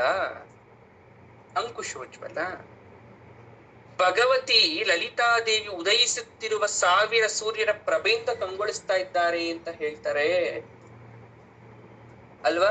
ಯಾವ ರೀತಿ ಅವಳು ಕಂಗೊಳಿಸ್ತಾಳೆ ಅಂದ್ರೆ ಈ ತರ ಹೇಳ್ತಾರೆ. ಮುಂಚೆನೆ ಹೇಳಿದ್ದೆ, ಚಿದಗ್ನಿ ಕುಂಡ ಸಂಭೂತ ಅಂದ್ರೆ 1000 ಕೋಟಿ ಸಮನ್ಲಾದಂತವಳು ಅಂತ. 1000 ಸೂರ್ಯರು ಒಂದೇ ಸಲ ಉದಯಿಸ್ಬೇಕಾದ್ರೆ ಅರುಣ ಕೆಂಪಗಿನ ಕಾಂತಿ ತೋರಿಸ್ತಾನೆ. ನೀವೆಲ್ಲ ಸನ್ರೈಸ್ ಆಗೋದ್ ನೋಡಿದ್ದೀರಲ್ವಾ? ಸೂರ್ಯ ಹುಟ್ಟೋದನ್ನ. ಸೂರ್ಯ ಹುಟ್ಟಬೇಕಾದ್ರೆ ಯಾವ ಬಣ್ಣದಲ್ಲಿರ್ತಾನೆ? ಕೆಂಪನೆಯ ಬಣ್ಣದಲ್ಲಿರ್ತಾನೆ. ಮುಳುಗ್ಬೇಕಾದ್ರೆ ಆರೆಂಜಿಶ್ ಆಗಿರ್ತಾನೆ. ಯಾಕೆ ಅಂದ್ರೆ ಅರುಣ ಏನ್ ಮಾಡ್ತಾನೆ? ಅರುಣ ಯಾರು?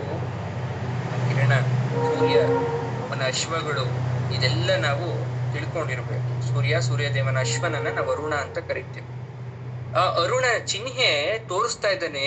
ನಾವು ದೇವಿಯ ಆಜ್ಞೆ ಮೇರೆಗೆ, the red colour indicates that the ದೇವಿಯ ಆಜ್ಞೆ ಮೇರೆಗೆ ನಾವು ನಮ್ಮ ದಿನನಿತ್ಯದ ಕೆಲಸವನ್ನ ನಾವು ಮುಂದುವರಿಸ್ತಾ ಇದ್ದೀವಿ ಅಂತ. ಪೂರ್ವ ದಿಕ್ಕಿನಲ್ಲಿ ಸೂರ್ಯ ಬರೋದಕ್ಕಿಂತ ಮುಂಚೆನೆ ಕೆಂಬಣ್ಣದಲ್ಲಿ ಹರಡಿಕೊಂಡು ಬರ್ತಾರೆ ಅವರು ದೇವಿಯ ಆಜ್ಞೆ ಮೇರೆಗೆ. ಅಷ್ಟೇ ಅಲ್ಲ, ಸಕಲ ಜೀವ ಕೋಟಿಗೂ ಪ್ರಾಣ ಸಮಾನವಾಗಿ ರಾತ್ರಿಯನ್ನು ಕತ್ತಲೆಯನ್ನ ನಿಶ್ಶಬ್ದ ಮಾಡಿ, ನಿಸ್ತಬ್ಧತೆ ಮಾಡಿ ಉದಯಿಸ್ಕೊಂಡು ಬರ್ತಾರೆ. ನಮ್ಮ ಕಾರ್ಯವನ್ನ ಎಚ್ಚರಿಸ್ಲಿಕ್ಕೆ ಬರ್ತಾರೆ ಅಲ್ವಾ? ಸೂರ್ಯ ಭಗವಾನನ ಏಕಚಕ್ರದ ಸಾರಥಿ ಯಾರೋ? ಅವನೇ ಅನೂರ, ಕಾಲು ಇಲ್ಲದ ವಿಕಲಾಂಗ, ಗರುಡನ ಅಣ್ಣ. ಸೂರ್ಯ ಭಗವಾನನ ಏಕಚಕ್ರದ ಸಾರಥಿ ಯಾರು ಅಂದ್ರೆ ಅನೂರ ಅಂತ ಕರಿತೀವಿ. ಅವನ ಹೆಸರು ಅನೂರ. ಅವನ್ಗೆ ಕಾಲಿಲ್ಲ, ಅವನ್ಗೆ ವಿಕಲಾಂಗ. ಗರುಡನ ಅಣ್ಣ. ಆಯ್ತಾ? ವಿನತೆಯು ಏನ್ ಮಾಡ್ತಾಳೆ? ಕತೆ ಹೇಳ್ಬಿಡ್ತೀನಿ ನೋಡಿ. ಈ ವಿನತೆ ಏನ್ ಮಾಡ್ತಾಳೆ? ತನಗೆ ಹುಟ್ಟಿದ ಅಂಡ ಎಷ್ಟು ಕಾಲವಾದ್ರೂ ಮಕ್ಕಳಾಗಿ ಅಂದ್ರೆ ಮೊಟ್ಟೆ ಇರುತ್ತೆ, ಎಷ್ಟು ವರ್ಷ ಆದ್ರೂ ಮೊಟ್ಟೆಯಿಂದ ಆ ಮಕ್ಕಳುಗಳು ಹೊರಗಡೆ ಬರೋದೇ ಇಲ್ಲ. ತುಂಬಾ ಸಮಯ ಆಗೋಯ್ತು. ಅವಳು ಕಾದ್ಲು ಸಾಕಾಗೋಯ್ತು. ಒಂದ್ಸಲ ಏನ್ ಮಾಡ್ಬಿಡ್ತಾಳೆ, ಒಂದು ಅಂಡವನ್ನ ಒಡೆಯಲು ಅದನ್ನ ಒಡೆದಾಕ್ಬಿಟ್ಟಾಗ ಇನ್ನು ಕಾಲೇ ಬೆಳೆದಿರಲ್ಲ, ಒಳಗಡೆ ಕಾಲು ಬಾರ್ದಿರ್ತಕ್ಕಂಥ ಕಟಿ ಪ್ರದೇಶದವರೆಗೂ ಮಾತ್ರ ದೇಹ ಭಾಗ ಇರ್ತಕ್ಕಂಥ ಒಂದು ಅಂಗವಿಕಲ ಮಗು ಜನಿಸುತ್ತೆ. ಆ ಅಂಗವಿಕಲ ಮಗುನಿ ಅನೂರ. ತಾಯಿ ವ್ಯಥೆ ಪಡ್ತಾಳೆ, ನನ್ನ ಅವಸರದಿಂದ ಎಂತಹ ಒಂದು ಸಂಭವ ಆಗೋಯ್ತಲ್ವಾ. ಅವಾಗ ಏನ್ ಮಾಡ್ತಾಳೆ? ತನ್ನ ತಪಸ್ಸಿನಿಂದ ಸೂರ್ಯನ ರಥದ ಸಾರಥಿ ಆಗುವ ಅರ್ಹತೆಯನ್ನ ಅವನು ಗಳಿಸ್ಕೊಂತಾನೆ. ಇದು ಛಲ ಅಂದ್ರೆ. ಕಾಲಿಲ್ದಿದ್ರು ಕೂಡ ಅವನ ಸಾಧನೆಯನ್ನ ಮಾಡ್ದ ಅನೂರ. ಸೂರ್ಯ ಭಗವಾನು ಪ್ರತ್ಯಕ್ಷ ದೈವ.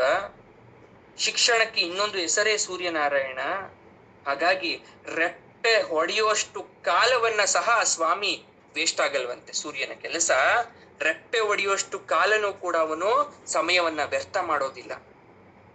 1,000 ಭಾಗವನ್ನು ಸಹ ವಿಭಜಿಸಿಕೊಂಡೇ ಪಯಣ ಬೆಳೆಸ್ತಾ ಇರ್ತಾನೆ ಸ್ವಾಮಿ. ಬೇಸಿಗೆ ಆಗ್ಲಿ ಮಳೆ ಆಗ್ಲಿ ಯಾವುದೇ ಕಾಲ ಆದ್ರೂ ಪರವಾಗಿಲ್ಲ, ತನ್ನ ವೇಳೆಗೆ ತಾನು ಬಂದೇ ಬರ್ತಾನೆ. ಅದನ್ನ ಸೂರ್ಯನ ರಥ ಅಥವಾ ಸತ್ಯ ಅಂತಕ್ಕಂಥ ಒಂದೇ ಒಂದು ಚಕ್ರ.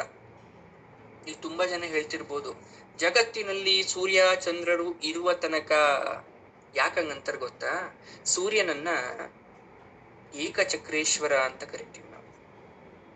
ಅವನು ಒಂದು ಚಕ್ರದ ರಥದ ಮೇಲೆ ಸಪ್ತ ವರ್ಣಗಳ ಸಪ್ತಾಶ್ವಗಳ ಓಟವನ್ನು ನಿಯಂತ್ರಿಸುತ್ತಾ ನಡೆಸ್ತಾ ಇರ್ತಾನೆ. ಒಂದೇ ಒಂದು ಚಕ್ರ ರಥಕ್ಕೆ 7 ಬಣ್ಣ ಇರ್ತಕ್ಕಂಥ 7 ಅಶ್ವಗಳು ಅಂದ್ರೆ ಕುದುರೆಗಳು, ಅದ್ರ ಮೇಲೆ ಸೂರ್ಯ ಕೂತ್ಕೊಂಡಿರ್ತಾನೆ. ಸೂರ್ಯ ಕೂತ್ಕೊಂಡಿರೋ ರಥವನ್ನ ಓಡಿಸ್ತಾ ಇರೋನು ಅನೂರ ಅಂದ್ರೆ ಸಾರಥಿ. ಅವನಿಗೆ ಎಷ್ಟು ಕೆಲಸ ಇರುತ್ತೆ ಲೆಕ್ಕ ಹಾಕೊಳ್ಳಿ. ಸೂರ್ಯಂದೇನೋ ಕೂತವನೆ, ಆ ರಥವನ್ನ ಓಡಿಸೋನು ಕೆಲಸ 1 ನಿಮಿಷ ಆಚೆ ಈಚೆ ಆಗದಂತೆ ಅವ್ನು ಸುತ್ತಾಡ್ಬೇಕು. ಇಡೀ ಭೂಮಂಡಲವನ್ನ ಅಥವಾ ಇಡೀ ಜಗತ್ತನ್ನ, ಇಡೀ ಪ್ರಪಂಚವನ್ನ ಅವ್ನು ಸುತ್ತಬೇಕು. ನಾವ್ ಅನ್ಕೊಂತೀವಿ ಸೂರ್ಯನ ಸುತ್ತ ಭೂಮಿ ಸುತ್ತುತ್ತೆ, ಆದ್ರೆ ಸೂರ್ಯ ಯಾರ ಸುತ್ತ ಸುತ್ತುತ್ತಾನೆ? ಇಡೀ ಬ್ರಹ್ಮಾಂಡವನ್ನೇ ಸುತ್ತುತ್ತಾನೆ. ಆ ಬ್ರಹ್ಮಾಂಡವನ್ನು ಸುತ್ತೋ ಸಾರಥಿನೇ ಅನೂರ. ಅನೂರನ ಹೃದಯ ಹೇಗಿರ್ಬೇಕು ಗೊತ್ತಾ? ಭಾನುಮಂಡಲ ಮಧ್ಯಸ್ಥಳಾಗಿರ್ತಕ್ಕಂಥ ಅಮ್ಮನವ್ರ ಮೇಲೆ ಕೇಂದ್ರೀಕರಿಸ್ಕೊಂಡ್ಬಿಡ್ತಾನಂತೆ ಅವನು. ಎಷ್ಟು ಸಿಂಪಲ್ ಮೆಥಡ್ ಮನ್ಸನ್ನ ಕಾನ್ಸಂಟ್ರೇಷನ್ ಆಗಿ ಇಟ್ಕೊಳಕ್ಕೆ. ಈಗ ಅವನ್ ಸಮಯ ಏನಾದ್ರೂ ಮೀರ್ಬಿಟ್ರೆ ಲೋಕಕ್ಕೆ ಪ್ರಳಯನೇ ಆಗ್ಬಿಡುತ್ತೆ. ಸೂರ್ಯದೇವ ಆತನನ್ನ ಶಪಿಸ್ಬಿಡ್ತಾನೆ, ಭಸ್ಮ ಮಾಡ್ಬಿಡ್ತಾನೆ. ಹಾಗಾಗಿ ಅನೂರ ಒಂದ್ ಯೋಚನೆ ಮಾಡ್ತಾನೆ, ಎಲ್ಲಿ ತನಕ ನನ್ನ ಮನಸ್ಸು ದೇವಿಯಲ್ಲಿ ಕೇಂದ್ರೀಕೃತವಾಗಿರುತ್ತೆ ಅಲ್ಲಿ ತನಕ ನನ್ನ ಕಾರ್ಯ ನಿರಂತರವಾಗಿ ನಡೀತಿರುತ್ತೆ ಅಂತ ಅನೂರ ಏನ್ ಮಾಡ್ತಾನೆ ಅಂದ್ರೆ ಅವನ ಹೃದಯವನ್ನ ಭಾನುಮಂಡಲ ಮಧ್ಯಸ್ಥಳಾಗಿರ್ತಕ್ಕಂಥ ಅಮ್ಮನವರ ಮೇಲೆ ಕೇಂದ್ರೀಗೊಳಿಸ್ತಾನೆ. ಹಾಗಾಗಿ ಅನೂರನಿಗೆ ಅರುಣ ಅನ್ನೋ ಬಿರುದು ಬಂದ್ಬಿಡ್ತು. ಈಗ ಗೊತ್ತಾಯ್ತಾ? ಲಿಂಕ್ ಸಿಕ್ತ ಅನೂರಂಗು ಅರುಣಂಗು. ಅವನನ್ನೇ ಅರುಣ ಅಂತ ಕರಿತೇವೆ ನಾವು. ಸನ್ಮಾನ ಪಡಿತಾನೆ. ಸೂರ್ಯಾಗಮನಕ್ಕೆ ಮೊದಲು ನಿಮ್ಗೆ ಏನಾದ್ರೂ ರೆಡ್ ಕಲರ್ ಕಾಣಿಸ್ತಾ ಇದೆಯಲ್ಲ, ಅದು ಸೂರ್ಯನ ಪ್ರಭೆ ಅಲ್ಲ. ಇಷ್ಟು ದಿನ ನಾವೆಲ್ಲ ತಪ್ಪು ತಿಳ್ಕೊಂಡಿದ್ವಿ. ಆಕ್ಚುಲಿ ಅದು ಅನೂರನ ಪ್ರಭೆ, ಅರುಣನ ಪ್ರಭೆ. ಅರುಣ ಕೈ ಮುಗಿದು ದೇವಿನ ಪ್ರಾರ್ಥನೆ ಮಾಡ್ಕೊಳೋ ಸಮಯದಲ್ಲಿ ಆ ಕೆಂಬಣ್ಣ ಹೊರ ಹೊಮ್ಮುತ್ತೆ. ಆ ರೆಡ್ ಕಲರ್ ಲೈಟ್, ಆ ರೇಸ್ ಏನಾಗುತ್ತೆ ಅಂದ್ರೆ ಆಕಾಶದಲ್ಲಿ ಮೂಡಿ ಬರುತ್ತೆ. ಅದು ಅರುಣನ ಪ್ರಭೆ. ಹಾಗಾಗಿ ಸೂರ್ಯಾಗಮನಕ್ಕೆ ಮೊದಲು ಕಾಣಿಸುವ ಕೆಂಜಾಯೆ, ಅದನ್ನು ನಾವು ಕೆಂಜಾಯೆ ಅಂತ ಕರಿತೇವೆ. ಆ ಕೆಂಜಾಯೆ ಸೂರ್ಯ ಸಾರಥಿಯಾದ ಅರುಣನದು. ಆತ ಇರುವಿಕೆಯನ್ನ ತನ್ನ ಕೆಲಸದ ಬಗ್ಗೆ ತೋರಿಸ್ತಾ ಇದ್ದಾನೆ, ಅವನ ಶ್ರದ್ಧೆ ಬಗ್ಗೆ ತೋರಿಸ್ತಾ ಇದ್ದಾನೆ, ಅವನ ದೀಕ್ಷೆ ಬಗ್ಗೆ ತೋರಿಸ್ತಾ ಇದ್ದಾನೆ. ಆ ರೆಡ್ ಕಲರ್ ಏನ್ ಇಂಡಿಕೇಟ್ ಮಾಡುತ್ತೆ ಗೊತ್ತಾ? ಆ ರೆಡ್ ಕಲರ್ ಹೇಗ್ ಬಂತು ಗೊತ್ತಾ? ಸರ್ವ ದೇವತೆಗಳು ಮೆಚ್ಚಿ ಅವನಿಗೆ ಕೊಟ್ಟಿರೋ ವರ ರೆಡ್ ಕಲರ್. ಕೆಂಪು ವರ್ಣ ಅನ್ನೋದು ನೀವೆಲ್ಲ ಅನ್ಕೊಂಡಿದ್ದೀರಾ ಶುಭ ಸಂಕೇತ. ತುಂಬಾ ಜನ ಅಯ್ಯೋ ರೆಡ್ ಕಲರ್ ಇಸ್ ಡೇಂಜರ್ ಅಂತ ಕರಿತೀರನ್ನು. ಕೆಂಪು ಬಣ್ಣ ಅನ್ನೋದು ಶುಭ ಸಂಕೇತ. ಆಕೆ ಮಂಗಳ ಮೂರ್ತಿ. ಅಮ್ಮನವ್ರಿಗೆ ಕೆಂಪು ಸೀರೆ ಕೊಡಿ, ಕೆಂಪು ಬಳೆ ಕೊಡಿ, ಕುಂಕುಮ ಇಡಿ. ಕುಂಕುಮ ಯಾಕೆ ಕೆಂಪು ಬಣ್ಣದಲ್ಲಿದೆ? ಹಾಗಾದ್ರೆ ಆ ಕೆಂಪು ಅನ್ನೋ ಪದನೇ ಅದ್ಭುತ. ಆ ಕೆಂಪು ಅನ್ನೋ ಪದದ ಆ ಬಣ್ಣವನ್ನ ವರಪ್ರಸಾದಿಸಿದ್ದು ಅರುಣನಿಗೆ ದೇವತೆಗಳು ಅವನ ಕಾರ್ಯಕ್ಕೆ ಮೆಚ್ಚಿ. ಈ ಬಾಹುಗಳನ್ನ ಹೊಂದಿದ್ದಾಳೆ ಆ ತಾಯಿ, 4 ಭುಜಗಳನ್ನ ಹೊಂದಿದ್ದಾಳೆ ತಾಯಿ. ಒಂದು ಕೈಯಲ್ಲಿ ರಾಗ ಇಟ್ಕೊಂಡಿದ್ದಾಳೆ, ರಾಗ ಅಂತಕ್ಕಂಥ ಪಾಶ ಇಟ್ಕೊಂಡಿದ್ದಾಳೆ. ಸರ್ವ ಪ್ರಾಣಿ ಕೋಟಿಯನ್ನ ತನ್ನ ಅಪಾರ ಮಾತೃ ಮಮತೆ ಅಂತಕ್ಕಂಥ ಅನುರಾಗದಿಂದ ನಾನು ನೋಡ್ಕೊಂತೀನಿ ಅನ್ನೋ ಸಿಂಬಲ್ ಅದ್ರದ್ದು. ಒಂದ್ ಕೈಯಲ್ಲಿ ರಾಗ ಅನ್ನೋ ಪಾಶ ಇಟ್ಕೊಂಡಿದ್ದಾಳಲ್ಲ, ಒಂದ್ ಕೈಲಿ ಒಂದ್ ಪಾಶ. ದೇವಿ ಇಮ್ಯಾಜಿನ್ ಮಾಡ್ಕೊಳ್ಳಿ, ಲಲಿತಾಂಬಿಕೆನ ಇಮ್ಯಾಜಿನ್ ಮಾಡ್ಕೊಳ್ಳಿ. ಒಂದ್ ಕೈಲಿ ಪಾಶ ಇದೆಯಲ್ಲ, ಆ ಪಾಶದ ಸಿಂಬಲ್ ಏನು ಅಂದ್ರೆ ನಾನು ಎಲ್ರನ್ನೂ ಕೂಡ ಮಾತೃ ಮಮತೆಯಿಂದ ಸಲಹುತ್ತೇನೆ. ಕ್ರೋಧ ಅಂತಕ್ಕಂಥ ಅಂಕುಶವನ್ನ ಧರಿಸಿದ್ದಾಳೆ. ಏನಿದೆ ಈಗ ತಾನೇ ನೋಡಿದ್ರಿ ಮಮತೆಯಿಂದ ಸಲಹುತ್ತಾಳೆ. ಈಗ ಯಾಕೆ ಕ್ರೋಧ ಅಂದ್ರೆ ಅಪಾರ ಕರುಣಾ ಮೂರ್ತಿಯಾದ ತಾಯಿಗೆ ಕ್ರೋಧ ಯಾವಾಗ ಬರುತ್ತೆ ಅಂತ ಹೇಳಕ್ಕಾಗಲ್ಲ. ಯಾಕೆ ಬರುತ್ತೆ ಅಂತ ಹೇಳಕ್ಕಾಗಲ್ಲ. ಯಾಕೆ ಅಂದ್ರೆ ದೇವ ದಾನವ ಮಾನವರೆಲ್ಲರಿಗೂ ಕೂಡ ಬುದ್ಧಿಯನ್ನ ನೀಡೋಳು, ಧರ್ಮ ಮಾರ್ಗದಲ್ಲಿ ಹೋಗಿ ಅಂತ ಹೇಳೋರು. ಯಾವಾಗ ನಾವು ಧರ್ಮ ಮಾರ್ಗವನ್ನ ಮರ್ತು ಬಿಡ್ತೀವೋ ತಾಯಿ ಬೋಧಿಸ್ಲಿಕ್ಕೆ ಪ್ರಯತ್ನ ಪಡ್ತಾಳೆ. ಆಗ್ಲೂ ನಾವು ಕೇಳದೆ ಇದ್ದಾಗ ದುರ್ವ್ಯಸನ ನಾವೇನಾದ್ರೂ ಕಲ್ತ್ಬಿಟ್ರೆ, ಕೆಟ್ಟ ಹ್ಯಾಬಿಟ್, ಬ್ಯಾಡ್ ಹ್ಯಾಬಿಟ್ ಕಲ್ತ್ಬಿಟ್ರೆ, ಭೋಗಗಳಿಗೆ ನಾವೇನಾದ್ರೂ ದಾಸರಾಗ್ಬಿಟ್ರೆ, ಸ್ವಾರ್ಥಿಗಳಾಗ್ಬಿಟ್ರೆ, ದುರ್ಮಾರ್ಗವನ್ನ ಉಪಯೋಗಿಸ್ತಾ ಇದ್ರೆ, ನಾವು ಜೀವಿಗಳಿಗೆ ರಾಕ್ಷಸರಂತೆ ಹಿಂಸಿಸ್ತಾ ಇದ್ರೆ, ಸುಳ್ಳನ್ನ ಹೇಳ್ತಾ ಇದ್ರೆ, ಅವಳು ಕ್ರೋಧ ಅನ್ನೋ ಅಂಕುಶದಿಂದ ಶಿಕ್ಷಿಸ್ಬಿಡ್ತಾಳೆ, ನಮ್ಮನ್ನ ಪನಿಷ್ಮೆಂಟ್ ಕೊಡ್ತಾಳೆ. ತಾಯಿ ಆಗ್ತಾಳೆ, ಗುರು ಆಗ್ತಾಳೆ, ಅದು ಆಕೆ ಕರ್ತವ್ಯ. ಆದ್ರೆ ನಾವು ತಪ್ಪು ಮಾಡಿದ್ರೆ ಕ್ರೋಧ ಕಾರಾಂಕುಶೋಜ್ವಲ ಕೂಡ ಆಗ್ತಾಳೆ ಅಂತ ಅರ್ಥ. ಅದ್ರ ಮೀನಿಂಗು ಒಳ್ಳೆ ಆಯುಧ ಕೂಡ ಧರ್ಸೋದ್ ಗೊತ್ತ ಆಕೆಗೆ. ಅದೇ ತರ ನಾವು ತಪ್ಪು ಮಾಡಿದಾಗ ನಮ್ಮನ್ನ ಶಿಕ್ಷೆ ಮಾಡೋದು ಕೂಡ ಆಕೆಗೆ ಬಹಳ ಸುಲಭವಾಗಿ ಗೊತ್ತು. ನೀವೆಲ್ಲ ಕೇಳಿದ್ದೀರಾ ಏನಂತ? ಧರ್ಮ, ಅರ್ಥ, ಕಾಮ ಇದೆಲ್ರಿಗೂ ಮನುಷ್ಯರಿಗೂ ಇದ್ದೇ ಇರುತ್ತೆ ಅಲ್ವಾ? ಆದ್ರೆ ಧನವನ್ನ ನಾವೇನಾದ್ರೂ ಕೂಡ ಧರ್ಮದಿಂದ ಅರ್ಜಿಸ್ತೆ, ಅಂದ್ರೆ ಒಳ್ಳೆ ಮಾರ್ಗದಿಂದ ಹಣ ಸಂಪಾದನೆ ಮಾಡದೆ ಅಧರ್ಮದಿಂದ ಮೋಸ ವಂಚನೆಯಿಂದ ಏನಾದ್ರೂ ಪೇರಿಸ್ಬಿಟ್ರೆ, ರಾಶಿ ಹಾಕ್ಬಿಟ್ರೆ ಅದ್ ನಮ್ ಕಾಮನೆಗಳನ್ನ ಪೂರ್ತಿಗೊಳಿಸುತ್ತಾಗಾದ್ರೆ ಅಲ್ಲಿ ನಮಗ್ ಬೇಕಾಗಿದ್ದೆಲ್ಲ ತಗೊಂಡ್ಬಿಡ್ಬೋದಾದ್ರಿಂದ ತಾಯಿಯಲ್ಲಿ ಒಂದು ಟ್ವಿಸ್ಟ್ ಇಟ್ಟು ಬಿಡ್ತಾಳೆ. ಏನ್ ಟ್ವಿಸ್ಟ್ ಇರ್ತಾಳೆ ಗೊತ್ತಾ? ನಮ್ಗೆ 4 ಅವಸ್ಥೆಗಳನ್ನ ಕೊಡ್ತಾಳೆ. 4 stages ಆಫ್ ಹ್ಯೂಮನ್ ಲೈಫ್ ಅಂತ ಕರಿತೀವಿ. It's like on rotation. ಬಾಲ್ಯ, ಕೌಮಾರ್ಯ, ಯೌವನ, ವೃದ್ಧಾಪ್ಯ. ಅಂದ್ರೆ ಹುಟ್ಟಿದಾಗ, ಬೆಳೀತಾ, ಮಧ್ಯಮ ವಯಸ್ಸಾಗೋದ ಮೇಲೆ ನಮಗೆ ಒಳ್ಳೆ ಆರೋಗ್ಯಾದಿಗಳನ್ನ ತಾಯಿ ಕೊಡ್ದಿರ ನಮ್ಮನ್ನ ಶಿಕ್ಷಿಸ್ತಾಳಂತೆ, ಕಾಯಿಲೆ ತಂದಿಕ್ಬಿಡ್ತಾಳಂತೆ ನಮಗೆ. ಬ್ರಹ್ಮಚರ್ಯ, ಗ್ರಾಹಸ್ಥ್ಯ, ವಾನಪ್ರಸ್ಥ, ಸನ್ಯಾಶ್ರಮಿ ಅಂತ ಇದ್ರ ಹೆಸರು. ಈ 4 ಸ್ಟೇಜ್ ಅಲ್ಲಿ ಧರ್ಮ ಕಾಪಾಡಿದ್ರೆ ನಮ್ಮನ್ನ ಬದುಕಿಸ್ತಾಳೆ. ಅಧರ್ಮವಾಗಿ ನಾವೇನಾದ್ರೂ ಇದ್ದು ಬಿಟ್ರೆ ಸಾಮ, ದಾನ, ದಂಡ, ಭೇದ ಅಂತಕ್ಕಂಥ ಚತುರೋಪಾಯವನ್ನ 4 ಕೈ ಇಂಡಿಕೇಟ್ ಮಾಡುತ್ತೆ, 4 ಭುಜ ಇಂಡಿಕೇಟ್ ಮಾಡುತ್ತೆ.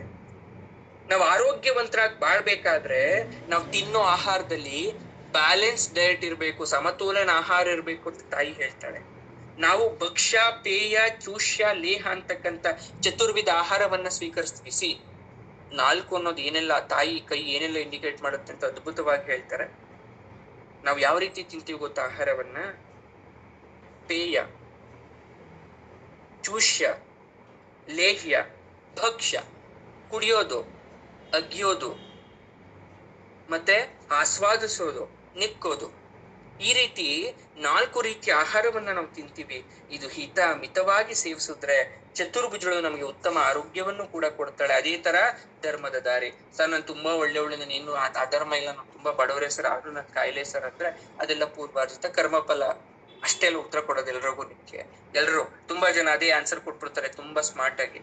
ಅಂದ್ರೆ ನಾವು ಏನೋ ಮಾಡಿರ್ತೀರಮ್ಮ ಓದ್ ಜನ್ಮದಲ್ಲಿ, ಹಾಗಾಗಿ ಈಗ ಅದನ್ನ ಅನುಭವಿಸ್ತಾ ಇದ್ದೀರಾ ಅಂತ ಹೇಳ್ತಾರೆ. ಅದು ಕೂಡ ಕೆಲವೊಮ್ಮೆ ಸತ್ಯ ಆಗತ್ತೆ. ಆದ್ರೆ 4 ಅನ್ನೋದು ಅಷ್ಟು ಇದಲ್ಲ. ಚತುರೋಪಾಯ ಹೇಳಿದ್ವಿ, ಚತುರ್ವೇದಗಳನ್ನ ನೋಡಿದ್ವಿ, ಉಪವೇದಗಳನ್ನ ನೋಡ್ತೀವಿ, ಪುರುಷಾರ್ಥಗಳನ್ನ ನೋಡ್ತೀವಿ, ಅವಸ್ಥೆಗಳಲ್ಲಿ ಜಾಗ್ರತ್, ಸ್ವಪ್ನ, ಸುಷುಪ್ತಿ, ತುರಿಯ ಅಂತ ಕೂಡ ಇದೆ. ಅದೇ ತರ ಚತುರ್ಯುಗಗಳನ್ನು ಪಾಲಿಸಲು ಸತ್ಯಯುಗ, ತ್ರೇತಾಯುಗ, ದ್ವಾಪರ ಯುಗ, ಈಗ ನಾವಿರೋದು ಕಲಿಯುಗ. ಅದೇ ತರ ತಾಯಿ ಅಂತಃಕರಣ ಶುದ್ಧಿ ಆಗಕ್ಕೆ 4 ಮಾರ್ಗಗಳನ್ನ ತೋರಿಸ್ತಾಳೆ. ಮನಸ್ಸು, ಚಿತ್ತ, ಬುದ್ಧಿ, ಅಹಂಕಾರ, ಈ 4 ಬ್ಯಾಲೆನ್ಸ್ಡ್ ಆಗಿರ್ಬೇಕು ಮನುಷ್ಯನಿಗೆ. ಚತುರ್ವಿಧ ಜನಗಳನ್ನ ನೀವ್ ಯಾವತ್ತು ನೋಡ್ತಾ ಇರ್ಬೇಕು. ಆರ್ತ, ಜಿಜ್ಞಾಸು, ಅರ್ಥಾರ್ಥಿ, ಜ್ಞಾನಿ. ಅಂದ್ರೆ ಹೆಚ್ಚು ಮಾತಾಡೋರನ್ನ, ಆಸೆ ಇಟ್ಕೊಂಡವ್ರನ್ನ, ಜ್ಞಾನಿಗಳನ್ನ, ಅರ್ಥ ಮಾಡ್ಕೊಂಡಿರೋರ್ನ ನೋಡ್ಬೇಕು ನಾವು. 4 ರೀತಿಯಲ್ಲಿ ಜನನ ಹೊಂತೀವಿ ಇಡೀ ಭೂಲೋಕದಲ್ಲಿ. ಚತುರ್ವಿಧ ಜನನ: ಉದ್ಬೀಜ, ಸ್ವೇದಜ, ಅಂಡಜ, ಜರಾಯುಜ. ಜರಾಯುಜ ಅಥವಾ ಜಲಜ ಅಂತ ಕರಿತೀವಿ. ಅಂದ್ರೆ ನೀರಿನಲ್ಲಿ ಹುಟ್ಟೋ ಅಕ್ವೇಟಿಕ್ ಅನಿಮಲ್ಸ್ ಅಂತ ಏನ್ ಕರಿತೀವಿ.